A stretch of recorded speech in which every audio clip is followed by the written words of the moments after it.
नमस्कार, स्वागत है आपका हमारे यूट्यूब चैनल में।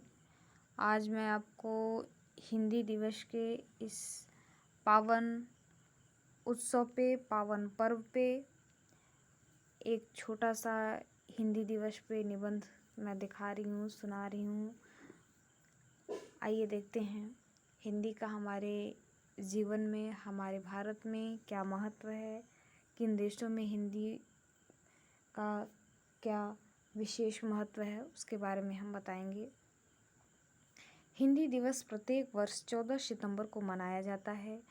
14 सितंबर 1949 को संविधान सभा ने यह निर्णय लिया कि हिंदी केंद्र सरकार की आधिकारिक भाषा होगी, क्योंकि भारत में अधिकतर क्षेत्रों में ज़्यादातर हिंदी भाषा बोली जाती थी।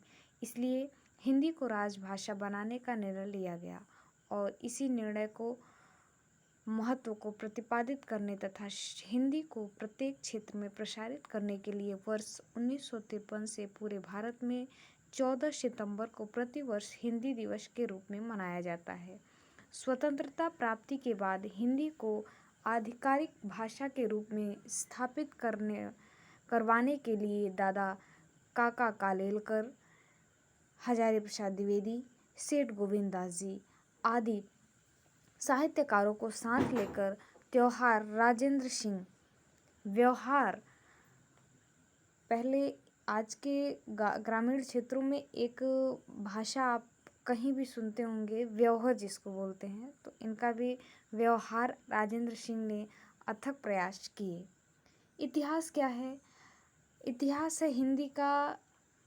वर्ष 1918 में गांधी जी ने हिंदी साहित्य सम्मेलन में हिंदी भाषा को राजभाषा बनाने को कहा था। इसे गांधी जी ने जनमानस की भाषा भी कहा था। वर्ष 1949 में स्वतंत्रता दिवस पर स्वतंत्र भारत की राजभाषा के प्रश्न पर 14 सितंबर 1949 को काफ़ी विचार विमर्श के बाद यह निर्णय लिया गया कि जो संविधान भारत के भाग 17 के अध्याय की अनुच्छेद 343 वन में इस प्रकार वर्णित है: संघ की राष्ट्रभाषा हिंदी और लिपि देवनागरी होगी। संघ के राजकीय प्रयोजनों के लिए प्रयोग होने वाले अंकों का रूप अंतर्राष्ट्रीय रूप होगा। यह निर्णय 14 सितंबर को लिया गया। इसी दिन हिंदी के मूर्धन्य साहित्यकार व्यवहार राजेंद्र सिंह का 50वां दिन जन्मदिवस भी था और जन्मदिवस मनाया गया। इसी कारण हिंदी दिवस के इस दिन को श्रेष्ठ माना गया था।